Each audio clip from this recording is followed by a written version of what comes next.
next session, we asked an old friend. We have actually moved from the current president of Missouri Farm Bureau to the past president of the Missouri Farm Bureau, Blake Hurst. Some of you may have watched Blake be involved with our Outlook forums in the past. He's also one of those folks that we count on to be a provocateur, and he's always got lots of interesting questions and insights. He's a farmer from northwest Missouri, raising corn and soybeans, and also has a greenhouse business with his wife Julie, a daughter, and sons-in-law. And if you haven't connected with him either at Farm Bureau in the past or as he's traveled around the country, he's a frequent contributor to Agri-Pulse on our opinion page. And we always enjoy reading Blake's thoughts and ideas as he contributes not only to our publication, but to others like the New York Times. So he's here today with another special guest, the past chairman of the House Ag Committee. So I'm going to turn it over to Blake for our discussion. Please welcome Blake.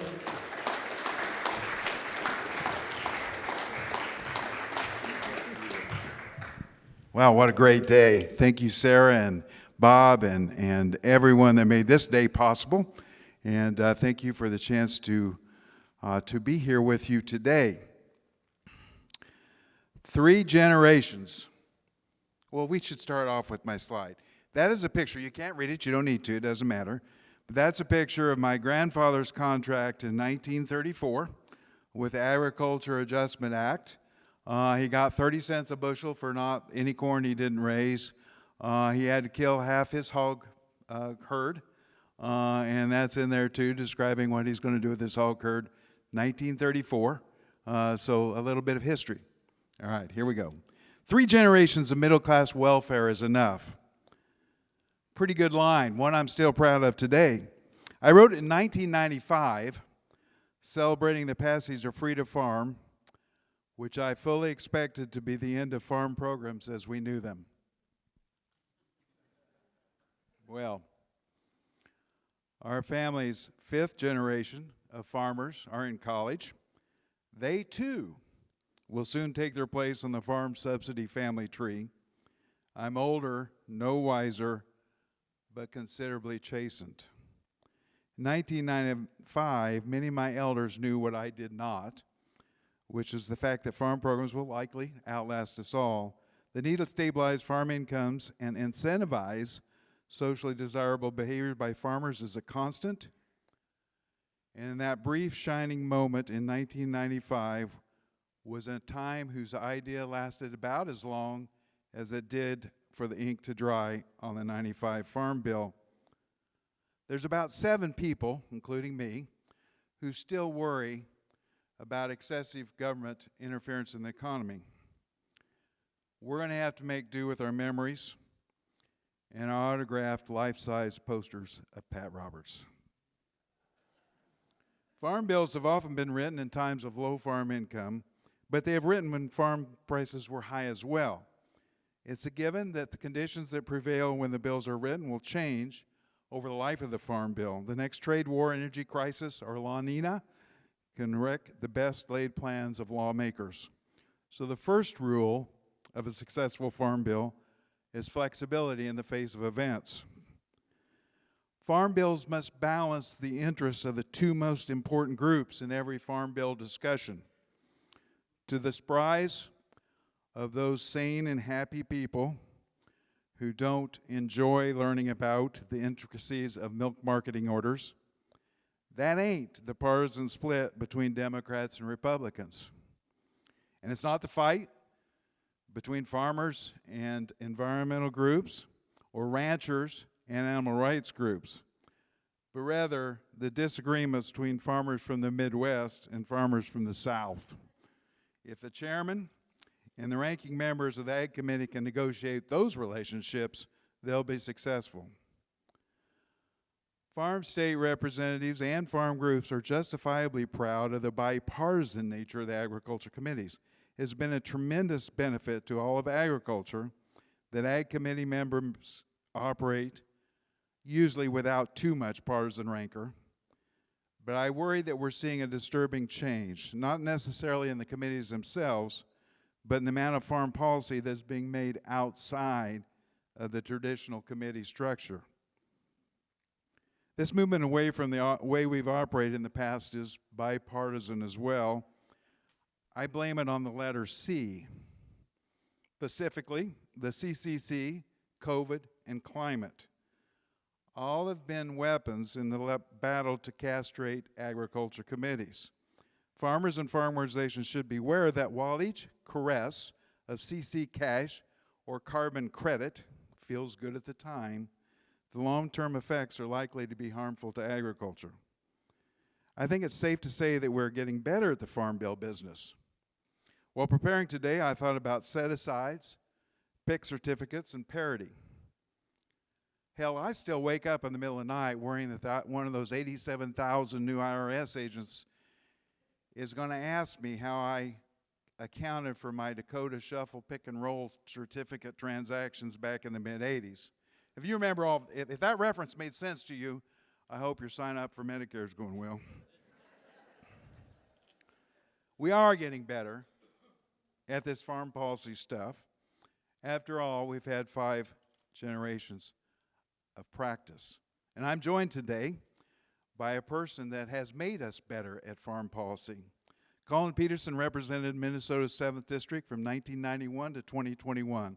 He served as chairman and ranking member of the U.S. House Agriculture Committee from 2005 to 2021 and was instrumental in writing and passing 4 farm bills. He's a nationally recognized expert on agriculture policy and has a strong reputation for his steadfast commitment to bringing everyone to the table while offering positive and practical solutions to difficult problems. He grew up on a farm near Marriott, Minnesota, got a BA in accounting from Minnesota State University, served in the National Guard, became a CPA, and was elected to the Minnesota State Senate before his time in Congress. And on a personal note, he's always been kind of a hero of mine. Working with Farm Bureau through my years working in farm policy, you always knew that Collin would tell you exactly what he thought. You were never in much doubt about where he stood on any one issue. And from my experience in public life, I can tell you that that is a blessing. And so please help me welcome Collin Peterson.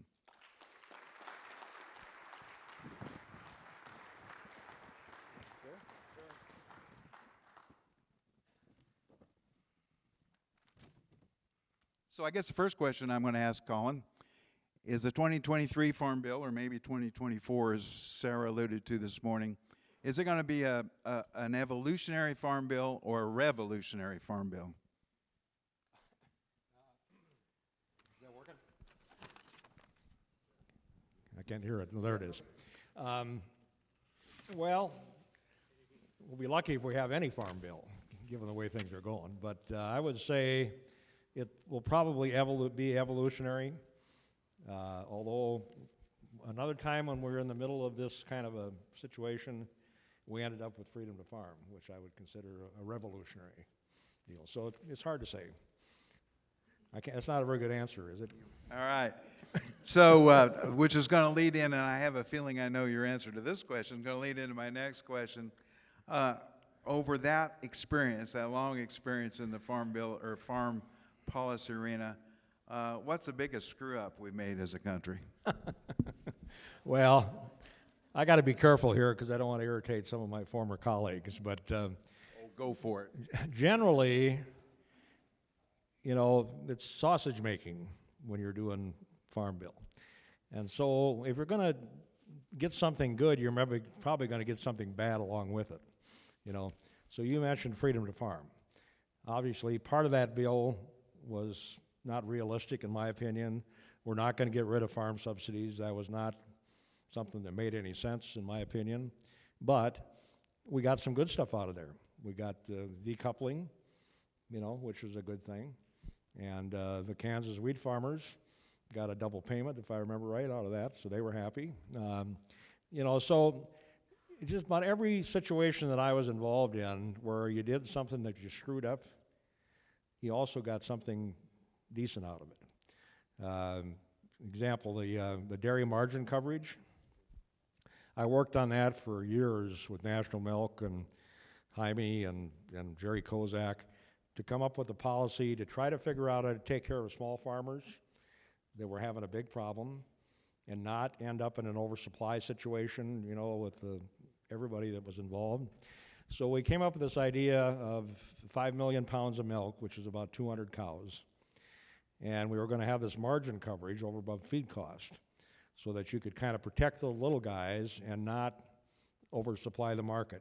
So the little guys produce 14% of the milk. So they really weren't enough to screw up the marketplace. So we decided we're going to take care of that. So they put $6.50 above feed cost. And I remember us having these discussions about that, and they were worried it was going to be too good. Turned out it wasn't anywhere close to what it needed to be. And so you had people that signed up for this at $6.50. Some of these folks are still swearing at me today because they bought this coverage and they got screwed. You know, and as part of the problem we're having now, getting people to come into the program because of what happened when we screwed it up. So at the end of the day, we did what we should have done in the first place. We put $9.50 above feed cost. We cut the price for these guys to buy this coverage to make it so it was a no-brainer. And basically, if you have 220 cows, you now have a government program where you cannot lose money if you're one of those people. And that bought peace, as much as you can get peace in the dairy industry. You know, so we haven't had any big fights. We haven't any 1A, 1B, Midwest versus Southeast kind of stuff that's happened since then. So you just, you know, everything you do is going to have some good and some bad in it, I guess, is the end of the story. All right, thank you. If you'll see on the screen, we have the slido.com address, and we'll be taking questions here in a second from the audience, so please enter in there. Am I right to worry that more and more farm policy seems to be happening outside the traditional ag committees? Yeah, you're exactly right, and this has been both parties and both administrations. You know, all of this extra money that's been given to farmers the last number of years by both administrations. These farmers can't figure out where all this money is coming from, and why are they getting these checks, and what are they for, and so forth. You know, and it's a big problem because we're going to pay the price for that. You know, all this money that we stuck into agriculture with these CFAP payments, and now the disaster payments are going to come home to haunt us. But within the Congress, you've got because it's hard for them to get anything done in these policy committees, the appropriators end up taking over the situation. And that's what's kind of going on now. So the appropriators have to step in when the Congress doesn't do what they should do. And so they're taking over more and more of this role as we go along. And we got people coming in and saying, well, maybe we should just get rid of the mandatory spending. Maybe we should have the appropriators appropriate all this stuff, or authorize it and have them appropriated, which I think is a bad idea. But it's because of the people not getting along. And the other thing is the leadership that gets involved in this thing. And so it's the presidents, the administration, the leadership, and the Congress are all causing some of this problem. But it is a big problem. And I worry about where this thing is heading because on the Democratic side, we have 26 members that serve on the Ag Committee. Only 7 of them asked to be in that position. The other 19 were drafted to serve on the committee because they didn't have enough people on the Democratic side that wanted to be on the Ag Committee. That's a big problem. And on the other side, they had more people wanting to be on than they had slots. And this also points out probably what I think is the biggest problem in agriculture, and that is we have no Democrats serving in farm districts in the country. And that is a huge problem because you cannot do anything with one party that's going to stick. You know, and I don't know what you do about it, but it's a big problem. And I was one of the last ones. You know, I served a Republican district for 30 years, won by 70-80% a lot of that time, but this last few years it just went the other way, and that's the way it is all over the country, and it's a big problem. I mentioned, I think you just said a lot of truth right there. I mentioned the letter C. One of the other two letters that I think are important in farm policy is IQ. And I have a personal IQ test for people who comment on farm policy, particularly if they're in the agriculture community, and they think that we should separate food policy from actual farm policy. I think they flunked their IQ test. What are your thoughts on that idea? Well, it killed the last two farm bills, that issue. The first time in the history of the House, the farm bill was killed in the 2013 session after we put it on the floor because they offered this amendment to cut food stamps. After they had promised they weren't going to do it. Lucas had a promise they weren't going to offer that amendment, and one of the members got up and offered it. And one of the good things about that he was a freshman, and he didn't come back because in his hometown paper it said so-and-so kills farm bill. That was the headline. That was the end of him. But that's been the issue. That killed the bill in 2018 as well. That same issue. And from what I'm hearing from members, they haven't learned their lesson. I think they're going to do it again. And if they get in control, they might be able to get this through the Congress and have it split and cut food stamps. They might be able to get it through the Senate if they win the Senate. But I'll guarantee you, if they do that, Biden will veto the bill. And there's not enough votes to override the veto. So if I were chairman in this climate, the first thing I would do, either side, I would sit down and settle this food stamp issue before I started on anything else. And get an agreement between the two parties that this is what we're going to do and this is what we're going to live with. And then you can go on to work on the rest of the bill. That's what I would do to try to get this out of the way. Pat Roberts was smart. He made a deal with Stabenow in the last farm bill that they weren't going to touch food stamps. They didn't. And I stuck with him. And at the end of the day, we killed it. And that's how we got a farm bill done. I would tell, and I would have you see people who are outside of agriculture that come up with that idea, and their motives are pretty clear. They want to do away with traditional farm programs. But there are a lot of farmers. I mean, I go to town meetings, and it comes up every time. Why are you doing this? What's this got to do with farming? What's this got to do with agriculture? They can't understand why we can't split this. Well, 95% of the Congress could give a damn what farm policy is. They don't understand it. They don't care. And most of them on our side of the aisle, they're because of food stamps. We should end right there, Sarah. I think we made the point that I hope everybody takes home. Over the length of my time being involved in farm bills, and even since 1934, my grandfather's start, I think that farm policy has improved by fits and starts. I think we moved away from supply control to a policy that gives farmers some flexibility, and although it protects us from the worst excesses of the market, it does give us market signals. What would you say? Would you say that that's progress and that's the direction we've headed? Well, I think, getting back to your first question, the most successful thing we've done in agriculture, and clearly during my career, was crop insurance. The improvements we've made in crop insurance, the system that we have now, protection for people, it's just too expensive to farm, without having some kind of backstop, some kind of protection. And if you want to be like Argentina and have 100 people own all the land and do all the farming, get rid of crop insurance, because that will happen. You can find 100 people can farm this whole country, the ones that have deep pockets and have access to capital. But if you get rid of crop insurance, your average commercial farmer probably is not going to survive, because he doesn't have the kind of money he needs. He can't finance this. I mean, it's $500,000 if you got any sizable operation to start. Nobody has that kind of cash. So I would say crop insurance is the most important thing that we've done and we do. And we're now expanding it to a lot of other crops, to livestock, and that's all good, because it's going to give us more backstop against the ups and downs of agriculture, and that's always going to be there. It's just a dangerous business. You don't. There's so much you don't control. Hardly anything. One of the speakers earlier today mentioned the age of farmers. a topic I find sensitive.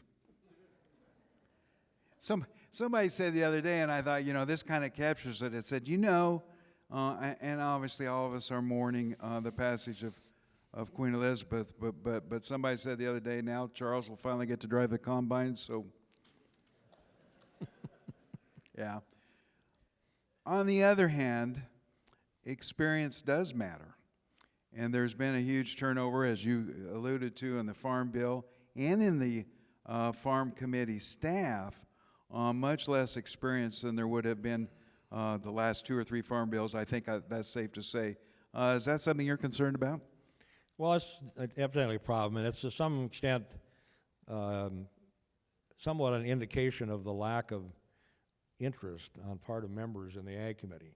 We had so many bright people come onto the Ag Committee, and they're there a term or two, and then they're on appropriations, or they're on Ways and Means, or on Energy and Commerce, because those are the committees that have most of the jurisdiction. That's where you can raise most of the money, and this is, at the end of the day, a lot of it's about money. So it's been a big problem. And I've tried to tell people that if you want to move up in the House and you want to actually have something to say about things, get on one of these, what they call B committees. The Ag Committee is a B committee, and so I did that. I stayed there the whole time, and I moved up, so I became chairman after 14 years, which is pretty quick, given how it's been over the years. So it's a problem, and the good news is that I've talked to all of the leaders of the committee, both the appropriation and the authorizing committee. Every one of them says we're going to get a farm bill done. They are absolutely committed to getting this done. That's the good news. The staff is committed to getting this done. Problem is, I can't get anybody to explain to me how they're going to do it. And they keep getting in fights with each other, which is not helpful. So we'll just have to see. I've been predicting an extension because I don't think they're going to get this thing done by September 23. I hope I'm wrong, but I just don't see how it's going to happen. And so we'll have to see how it plays out.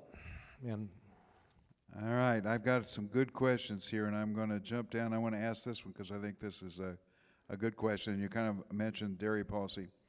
So this question goes, some House Ag GOP members have talked about margin policies to replace ARC and PLC. You got to know a lot of acronyms to think about this stuff, don't you? So ARC and PLC, so that's sort of the traditional price support of the Ag Bill. Your thoughts on a margin approach to farm programs? Well, I had people talk to me about that in 2007. And I spent a fair amount of time trying to figure out if that was possible. And what you run into with dairy, everybody can pretty much agree on the cost of feed. And we've been tracking that at USDA for years and years and years. So that's kind of a given. So the argument was, how much above that cost of feed are you going to go to provide some margin coverage? That's pretty simple.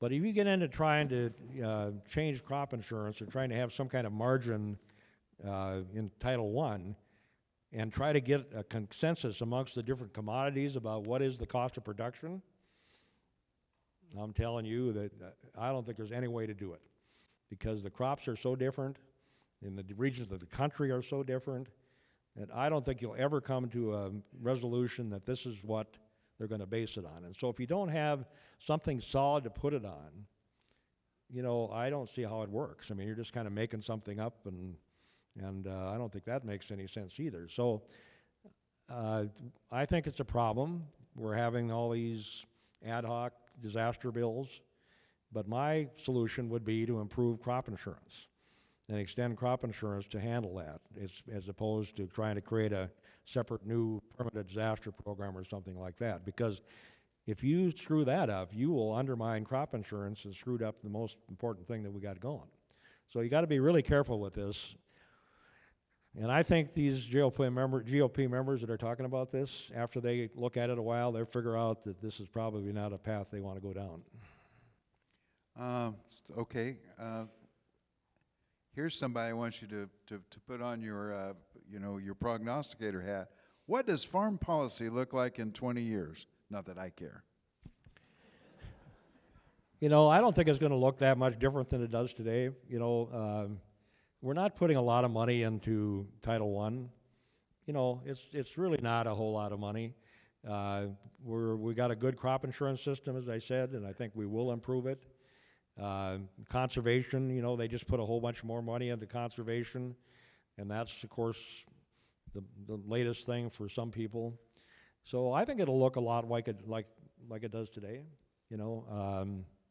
I think if you get rid of this, I think if you try to, the Republican Study Group has put out a deal, and I don't know how come people are letting them get by with this. This is 160 members of the House, Republicans, have agreed to a policy to cut the crop insurance subsidy in half, to eliminate Title I, and to make all these other changes to food stamps.